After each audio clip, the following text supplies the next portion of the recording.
Selamat siang adik-adik semuanya. Siang hari ini kakak akan memberikan materi kita, yaitu materi UMUGM tahun 2006, kode 672 ya. Oke. Baik adik-adik semuanya, untuk materi kita hari ini ya, kakak harap kalian semuanya mendengarkan nanti supaya komunikasi, supaya kakak tahu kalian sedang mendengarkan kakak atau tidak,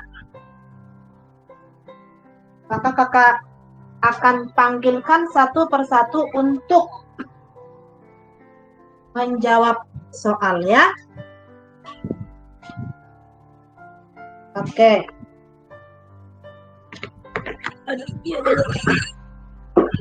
Soalnya kalian bacakan, nanti kakak panggilkan yang membacakan soal dan menurut kamu jawabannya apa. Oke, kita mulai saja ya. Oke, dari yang hadir, yang pertama ada Natasha. Oke, Natasha. Coba dibacakan soalnya, Dek. Iya, Kak. Surat yang memberi perintah pada bank untuk membayar sejumlah uang kepada pihak penerima pembayaran dinamakan? Apa itu? Tahu? Natasha bisa? Oke. Oke ya, surat yang memberikan banknya diperintah melalui surat untuk memberikan uang kepada pihak yang ditunjuk. Ya. Nah, kita bahas satu persatu. Itu adalah surat yang dikeluarkan bank dan bisa juga digunakan oleh nasabah untuk melakukan perintah penarikan uang kepada bank tersebut. Jadi, kita kasih surat ya kepada pihak bank untuk mencairkan uang ya, dan uang tersebut diberikan kepada orang tertentu yang kita tunjuk dalam surat tersebut. Nah, surat yang kita gunakan itu namanya adalah cek ya. Oke, kemudian time deposit. Time deposit itu adalah salah satu jenis tabungan deposito yang memiliki waktu tertentu ya. Berarti waktunya deposit. Nah ya, waktu yang ditawarkan itu biasanya ada yang deposito yang waktunya per bulan, 1 bulan, ada yang per 3 bulan, ada yang per 6 bulan, dan bahkan ada yang per tahun ya, atau 12 bulan. Nah, jadi misalnya kalau kamu nabung dalam bentuk deposito, waktunya adalah, time depositnya adalah 1 bulan, maka setiap tanggal, misalkan kamu membuka tabunganmu tanggal 5 misalkan, maka setiap tanggal 5 ya adalah tanggal jatuh tempomu, di situ kamu bisa cairkan depositomu. Seperti itu ya. Oke. Nah, time deposit ini memiliki beberapa jenis ya, ada deposito tabungan dan buku kas, ada sertifikat deposito berjangka atau deposito berjangka dan rekening terbuka. Oke. Nah, kemudian simpanan giro atau demand deposit. Ya, berarti tabungan giro dalam bentuk giro. Ya, bedakan dengan tabungan biasa. Ini adalah tabungan yang uang kita yang kita tabung di bank, yang penarikannya dapat dilakukan dengan menggunakan cek atau biliet giro. Sementara kalau tabungan kita biasa, kita nariknya bukan pakai cek. Ya, kita nariknya bisa pakai ATM ya. Kalau dia kurang dari di bawah 5 juta berarti dia pakai ATM, harus dari ATM ya. Nah, kalau di atas 5 juta baru kita ke kasirnya ya. Oke, obligasi. Obligasi ini adalah surat utang yang diterbitkan oleh pihak yang berutang kepada pihak berpiutang. Jadi saya punya obligasi. Berarti obligasi itu saya yang terbitkan, saya yang munculkan. Ya, surat itu saya munculkan atau obligasi itu saya munculkan ya. sebagai tanda bukti kalau saya punya utang ke kamu. Ya, itu dia obligasi. Jadi obligasi itu adalah surat utang. Jadi obligasi surat utang sama ya. Oke, berarti jawabannya adalah yang cek tadi ya. Oke. Cek itu ada di option A ya. Oke, itu nomor 51. Kita lanjut ke nomor berikutnya. Oke, nomor berikutnya ada Amalia Naura. Bacakan, Dek.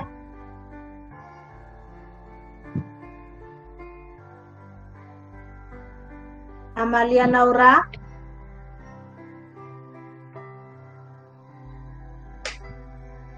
Nggak ada nih orangnya. Oke, kemudian berikutnya Belina Kristi.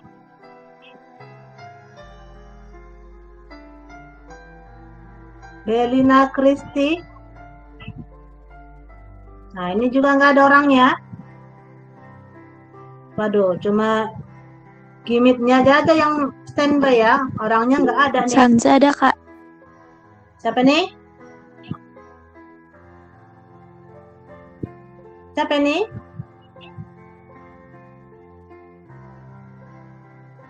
Oke, Belina ada tadi?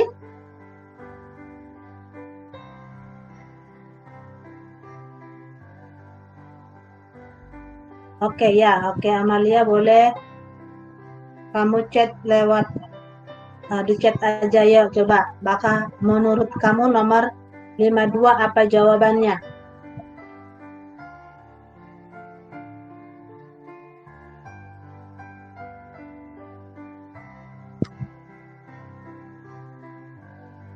Oke, Amalia apa?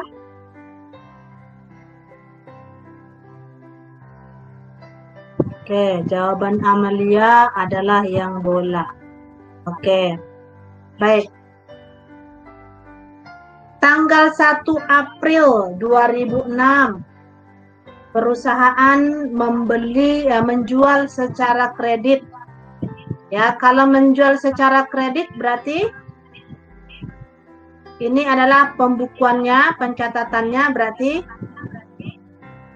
kalau menjual secara kredit, penjualan itu letaknya di kredit, berarti orang itu punya utang sama kita namanya piutang.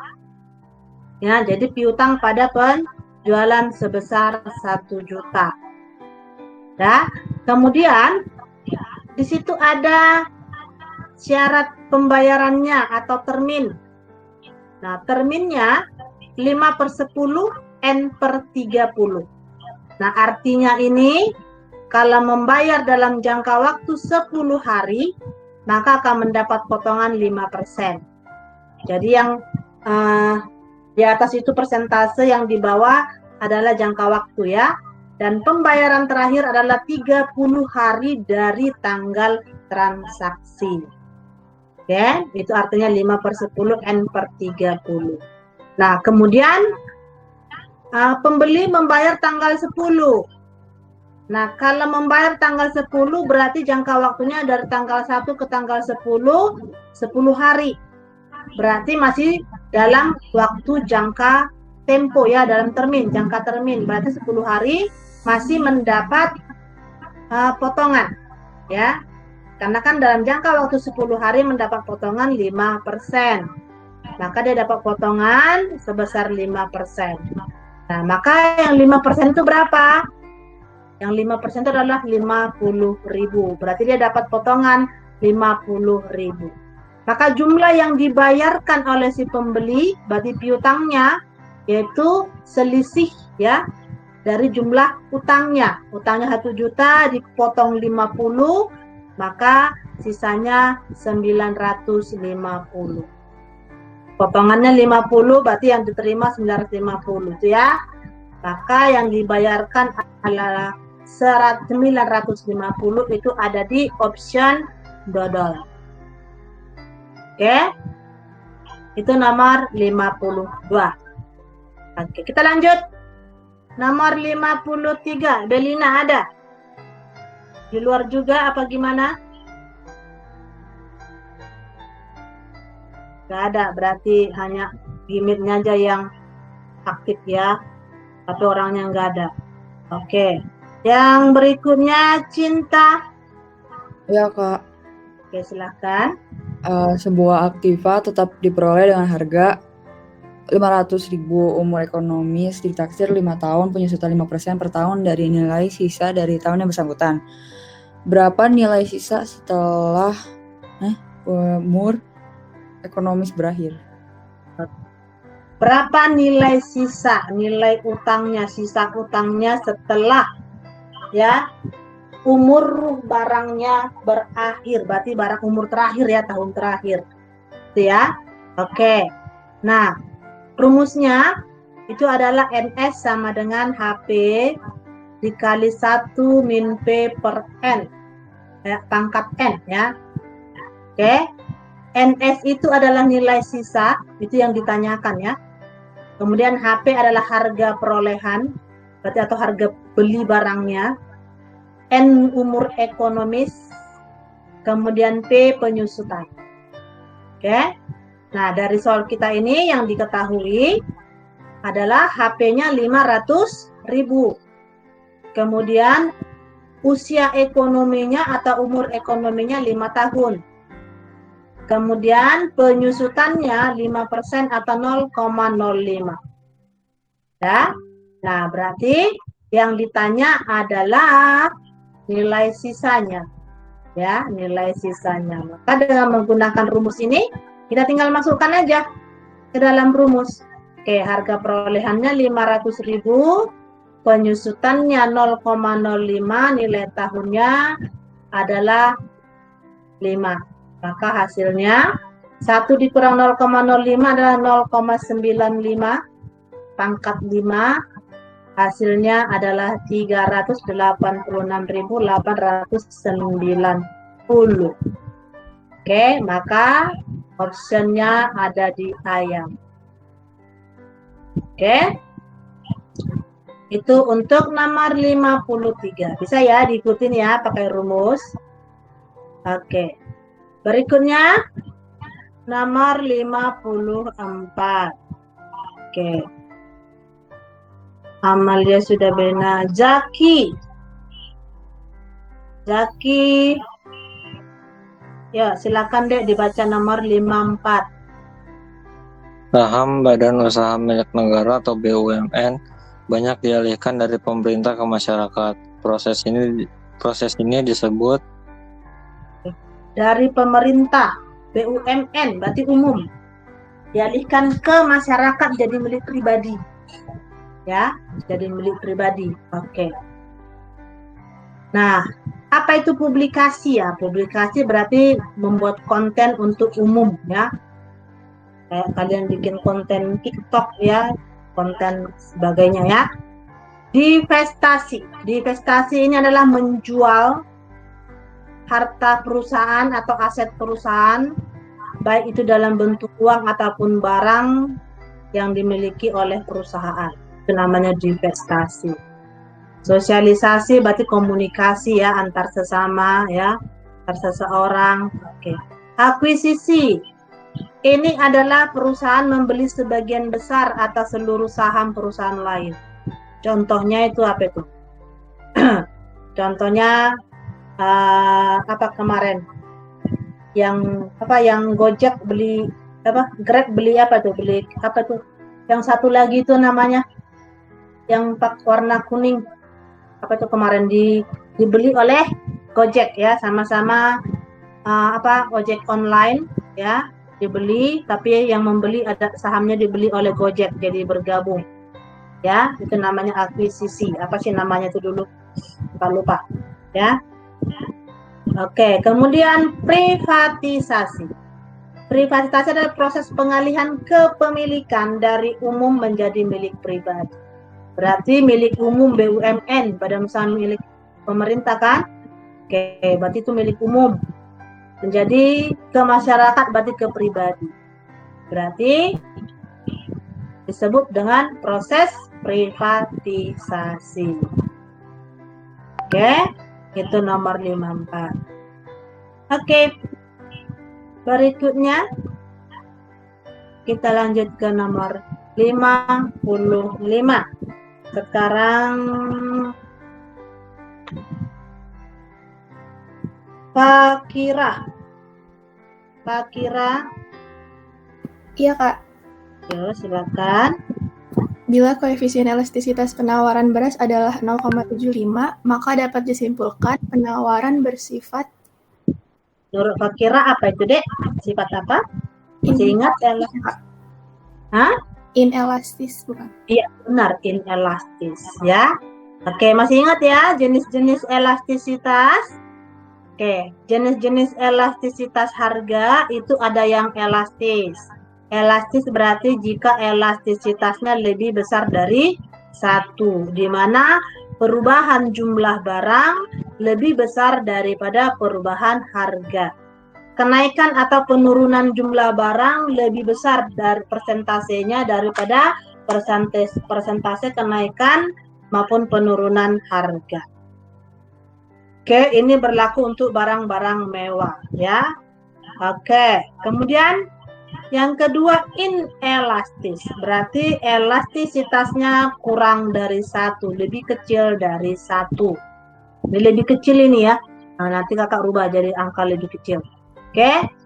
Nah, berarti perubahan jumlah barang lebih kecil dari perubahan harga. Oke. Nah, ini berlaku untuk barang-barang kebutuhan pokok.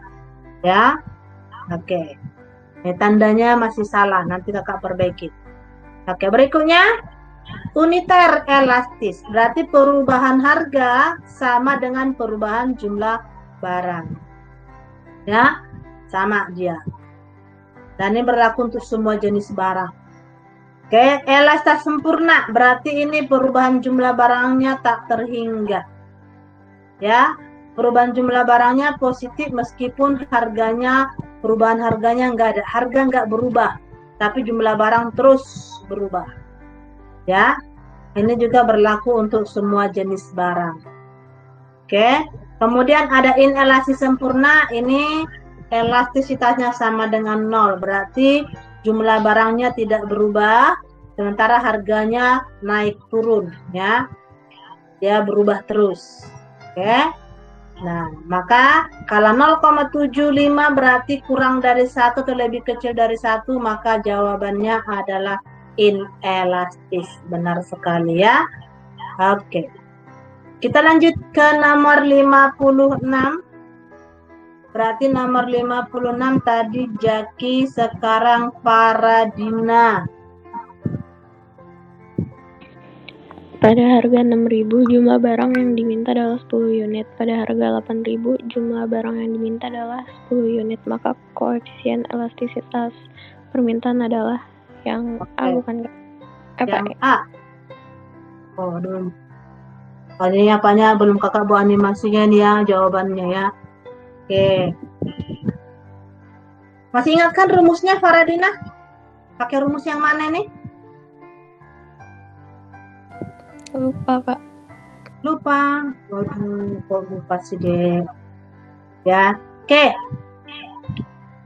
Yang diketahui ini rumusnya pakai perubahan jumlah barang dibagi perubahan harga ya. Nah, ini kakak kopinya yang salah ini. Harusnya harga itu bukan Y, tapi P ya. Dikali harga dibagi jumlah barang. Oke. Diketahui harga pertama 6.000. Ketika harga 6.000 ya, harga kedua 8.000, maka perubahannya 2.000. Jumlah barang pertama 10, barang kedua tetap 10 juga, berarti nggak ada perubahannya 0. Maka kalau kemasukan ke rumusnya ya, maka 0, perubahan jumlah barang nggak ada, perubahan harga 2.000, kemudian harga pertama 6.000, jumlah barang pertama 10, maka hasilnya ini tetap 0. Maka kalau yang elastisitasnya 0 itu adalah inelastis sempurna. Ya. Oke. Berikutnya nama, berarti jawabnya yang enak ya. Oke, berikutnya nomor 57. 7. Oke, 57. Tadi Faradina, sekarang Gebi. Sebuah perusahaan memberi tanah dan bangunan dengan membayar tunai 5 juta dan akan melunasi sisanya dalam tempo 2 tahun. Transaksi tersebut akan yang B, Kak. Yang B, aktifanya meningkat. Oke. Kita lihat dulu ya. Membeli tanah dan bangunan. Tanah dan bangunan berarti masuk kelompok harta. Berarti harta atau aktifanya bertambah. Berarti hartanya meningkat, aktifanya meningkat. B ya. Oke. Kemudian membayar tunai. Kalau bayar tunai, berarti kan kasnya berkurang. Kas itu kan termasuk harta juga, Dek. Berarti berkurang dong. Berarti menurunkan aktiva.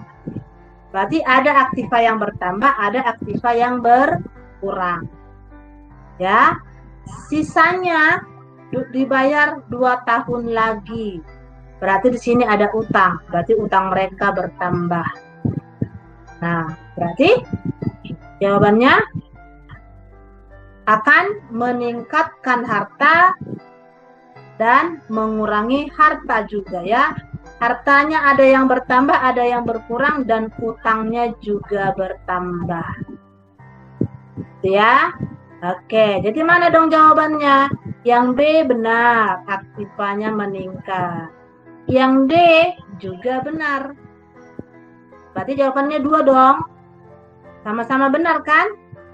Aktiva meningkat itu adalah membeli tanah sama bangunan. Aktiva tuh menurun yaitu membayar tunai kas. Ya, jadi jawabannya ada 2 itu. Oke? Oke. Itu untuk nomor 7. Kemudian berikutnya nomor 8 ya. Nomor 8 berarti sekarang gilirannya Jihan. Dalam kasus berikut ini akan terjadi pergeseran garis anggaran ke kanan atas tanpa adanya perubahan swap atau lereng garis. Kayaknya yang Kan kakak nggak tahu. Hah? Tahu? A. Oke. Yang A. Oke, kita lihat. Garis anggaran atau budget line. Masih ingat ya? Garis anggaran atau budget line. Ini adalah kurva yang menunjukkan berbagai kombinasi antara 2 barang konsumsi yang berbeda yang membutuhkan anggaran yang sama. Oke. Nah, kalau kita misalkan nih ada gambarnya ada 2 ya, berdasarkan tingkat harga sama tingkat pendapatan. Nih kamu lihat ya. Kalau garis anggarannya berdasarkan tingkat pendapatan. Nah, ketika pendapatanmu naik, maka kurvanya bergeser ke kanan. Ya, ini antara kombinasi 2 barang konsumsi. Berarti kamu mengkonsumsi kelengkeng sama leci. Ya. Nah, kalau pendapatanmu naik, maka konsumsimu akan kelengkeng naik, leci juga naik, maka bergeser ke kanan. Tapi kalau pendapatanmu turun, maka konsumsimu akan leci sama kelengkeng jadi turun. Itu ya. Oke. Kemudian karena pengaruh harga. Nah, pengaruh harga. Nah, kalau misalkan harganya naik, ya, harga leci misalkan turun. Kalau harga leci turun, maka kurva bergeser ke kanan. Kalau harga leci naik, maka kurva bergeser ke kiri. Ya, kalau harga lecinya lebih murah, maka konsumsi makan leci jadi meningkat. Gitu ya. Berarti mana yang membuat meningkat, bergeser ke kanan? Berarti tadi ke kanan pendapatan naik dan harga turun. Gitu ya. Pendapatan naik dan harga turun. Coba lihat. Bergesernya garis anggaran ke kanan adalah karena naiknya pendapatan dan turunnya harga. Nah, dari pilihan kita ini, harga barang X naik dan Y turun. Berarti satu naik, satu turun. Enggak harusnya kalau pendapatan ya, pendapatan sama harga. harga X dan Y naik, pendapatan turun. Harganya justru harus turun, pendapatannya yang naik.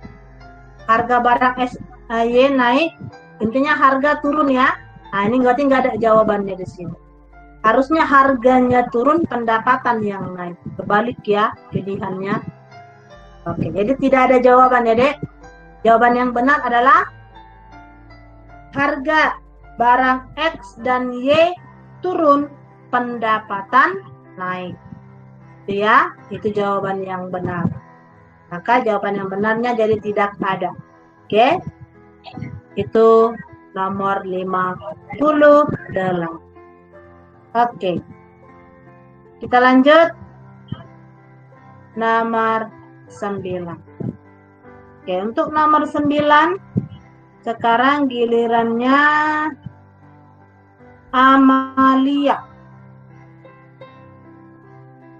Amalia ada?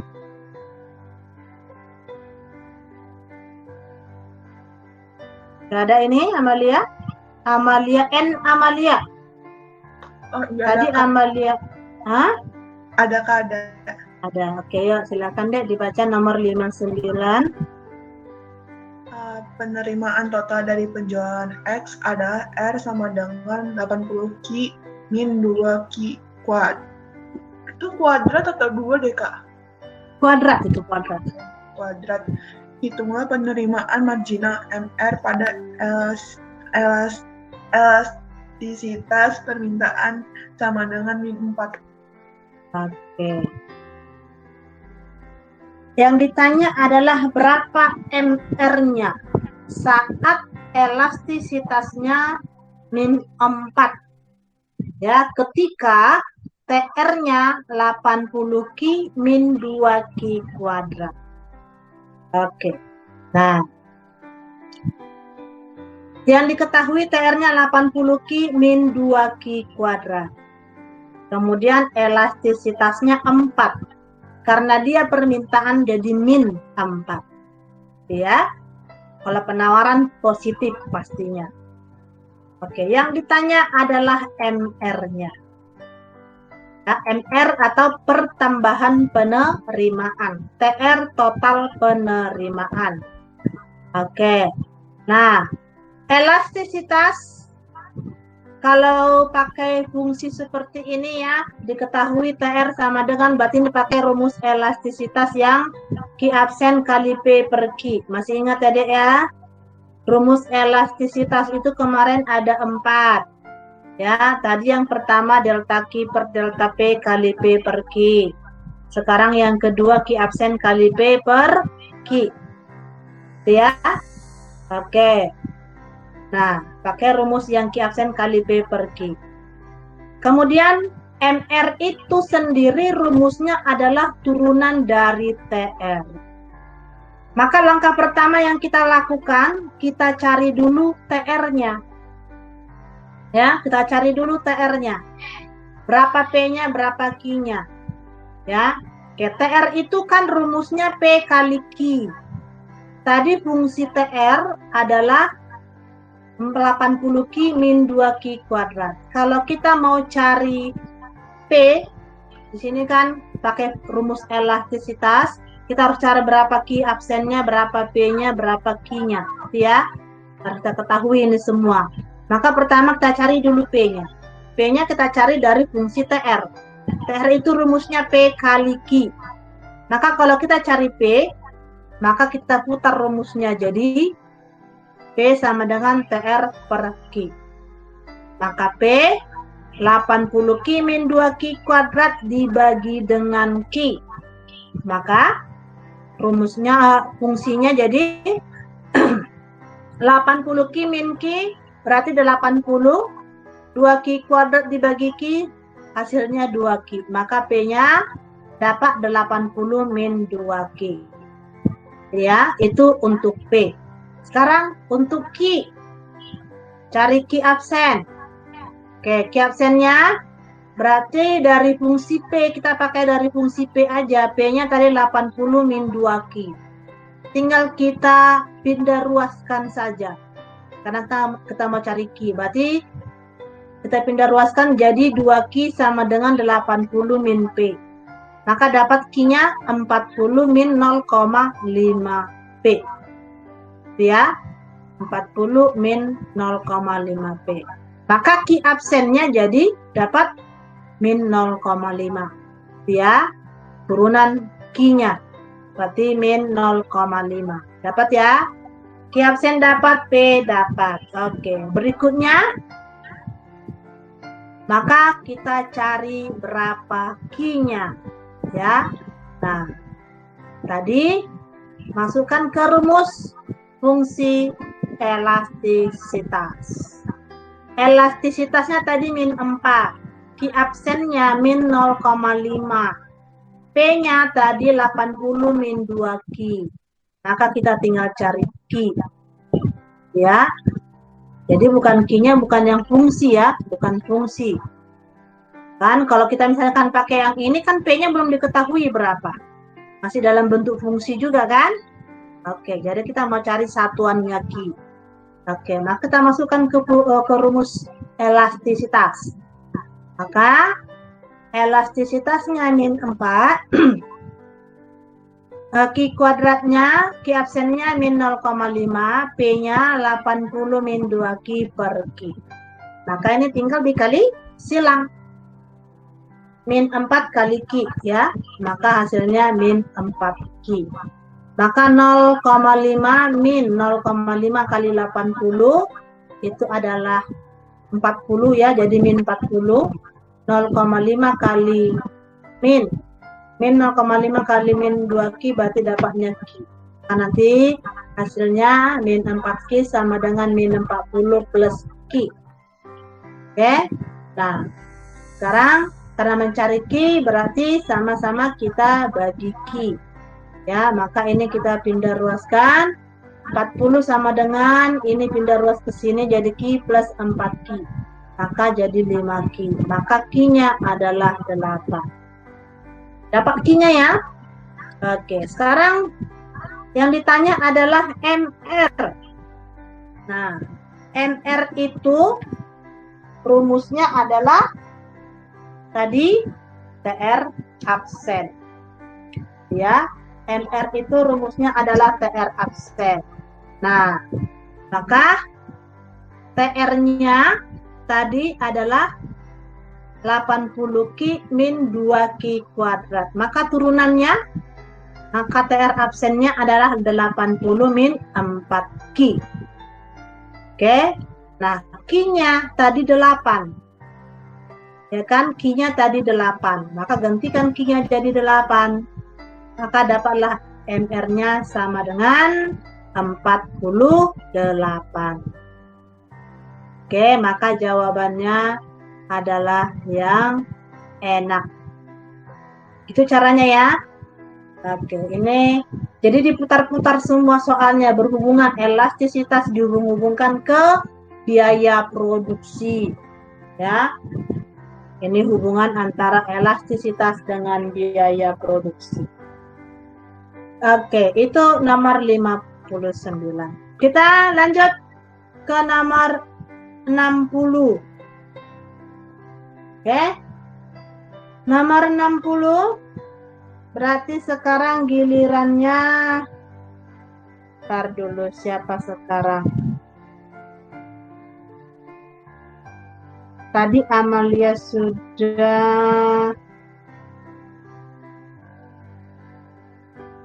Siapa sekarang gilirannya? Rizky sudah. Rizky udah belum? Rizkia.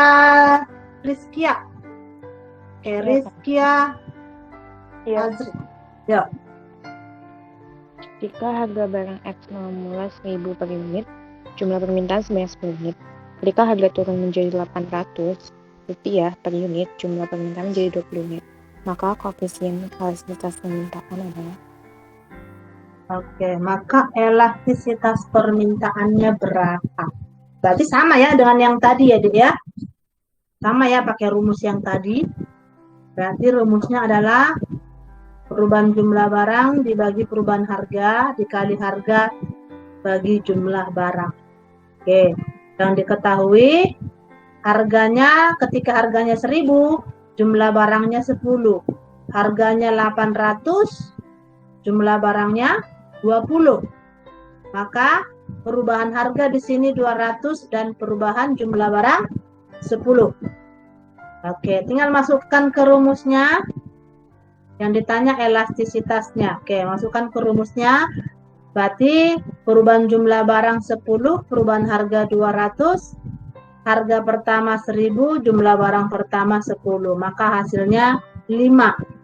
5 itu berarti lebih besar dari 1 dan hasilnya positif. Ya, hasilnya positif berarti dia elastisitas penawaran. Oke, maka elastisitasnya positif lebih besar dari 1. Maka jawabannya yang cantik. Oke, itu dia. Oke, nomor 61. Oke, 61. Nasiwa Audrian. Paket kebijakan moneter dan perbankan yang mempermudah pendirian bank-bank swasta di Indonesia adalah paket kebijakan moneter yang mempermudah pendirian bank-bank swasta dikenal dengan paket Okto, ya. Pakto, yaitu paket Oktober 1988. Pakto 88 dikenal, ya. Oke. Itu nomor 61. Oke. Berikutnya nomor 62. Oke, nomor 62. Raihan belum ya. Oke. Raihan Hilmar. Yuk, Raihan. Ya, yang bukan merupakan kebijakan ekonomi internasional adalah Yang bukan kebijakan ekonomi internasional. Oke. Kebijakan ekonomi internasional itu ada kebijakan kuota, tarif atau bea masuk, kemudian subsidi, ada premi, ada larangan ekspor, larangan impor, kemudian ada diskriminasi harga, ada politik dumping. Ya, oke. Berarti kalau begitu jawabannya yang bukan. Berarti kesempatan kerja bukan, moneter juga bukan. Itu jawabannya ada 2 ya. Oke.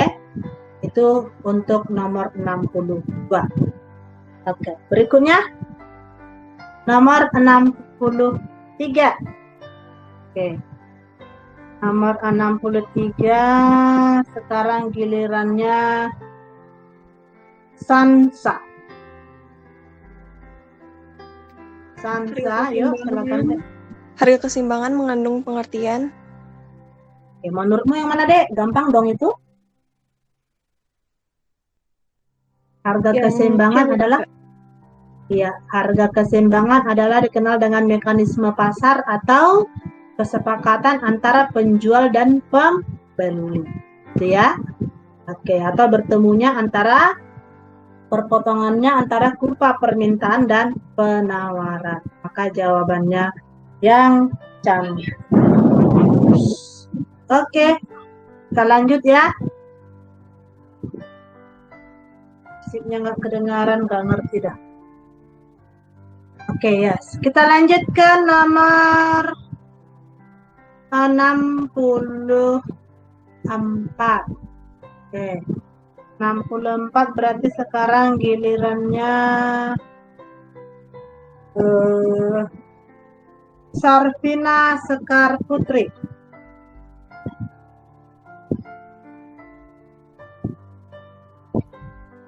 Ada Sarvina Sekar Putri. Ya, silakan.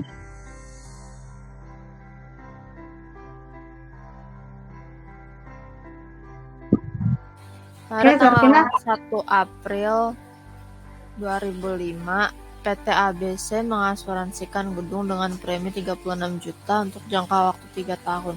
Saldo rekening premi asuransi pada 31 Desember 2005 adalah.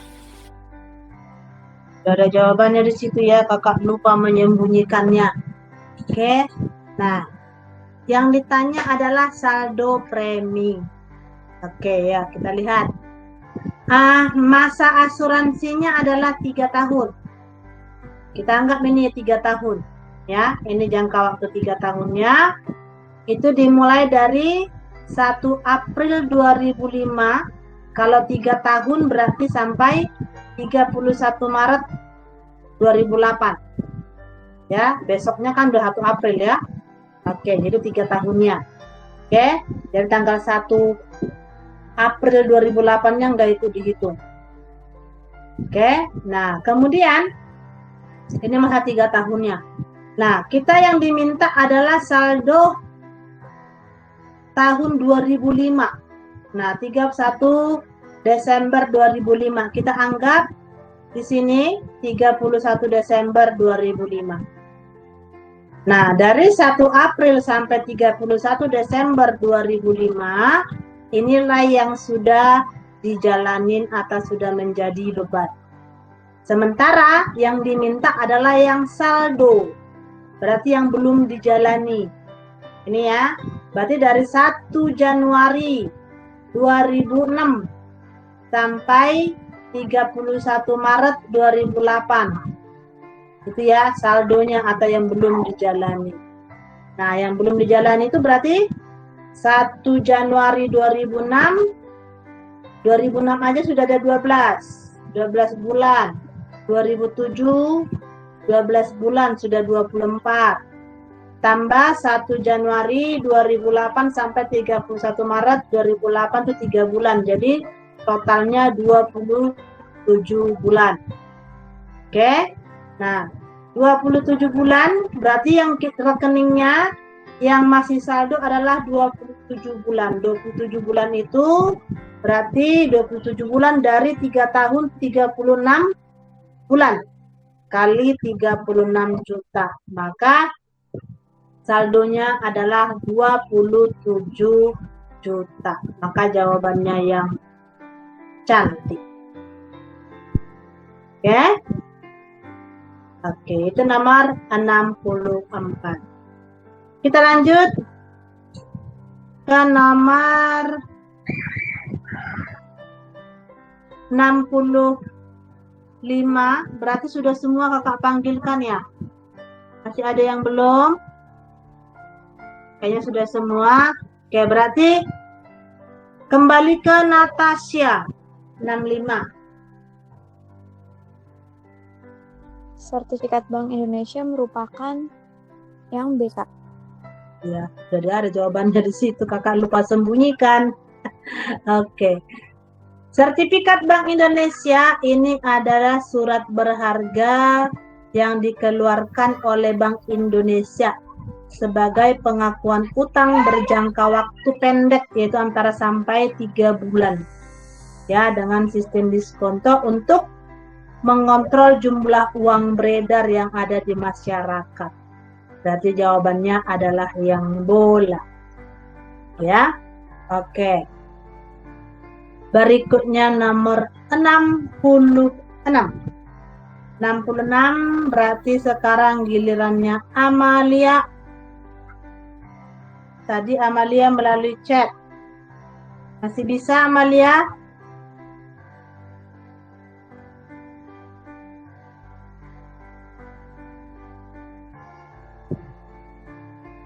Ayo Amalia, apa jawabanmu?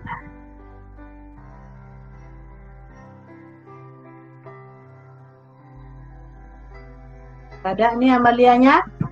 Belina sudah ada Belina? Sudah ada Belina?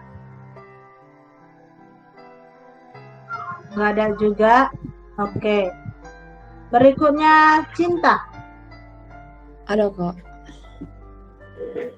Oke, nomor 66 ya, baca deh. Oke, struktur organisasi berikut ini cenderung menekankan pemusatan wewenang, yakni Ada jawabannya situ ya. Iya. Jangan lupa sembunyi lagi kakak kan, lupa sembunyikan lagi dah. Oke. Struktur organisasi itu ada 5 struktur ya. Yang pertama adalah struktur organisasi formal, yaitu struktur yang memiliki prinsip kesatuan perintah. Ya. Jadi di mana karyawan hanya menerima tugas dari satu orang. Ya, dia tidak menerima perintah dari orang lain, hanya satu pimpinannya. Ya. Oke, jadi pemusatan itu ya. Makanya jadi jawabannya struktur organisasi formal. Jadi pemusatan wewenang, pemusatan penerimaan tugas. Oke. Nah, struktur organisasi lain yaitu struktur organisasi fungsional. Yaitu mengelompokkan fungsi-fungsi yang sama atau kegiatan sejenis untuk membentuk suatu satuan organisasi. Jadi pengelompokan fungsi-fungsi ya. Oke. Jadi yang bagian pemasaran, bagian keuangan dikelompokkan jadi satu. Oke, kemudian struktur organisasi divisional, berarti per divisi. Divisinya itu bisa berdivisi melalui produk. Kamu divisi minyak, kamu divisi sabun. Nah, atau mungkin wilayah, kamu wilayah Jakarta Barat, ya. Nah, kalau untuk Opren ada juga divisi wilayahnya ya, yaitu wilayah Selatan, wilayah Langsat, wilayah Meruya, wilayah PLN. Nah, itu divisi wilayah. Nah, pimpinannya siapa per wilayah? Yaitu kepala unitnya, gitu ya. Itu berarti pakai struktur organisasi divisional. Oke. Nah, kemudian ada struktur organisasi matriks. Kalau yang matriks ini gabungan dari fungsional dan divisional, di mana karyawannya punya 2 atasan, ya. Jadi dia menerima perintah dari 2 orang atasan, ya. Oke, itu matriks.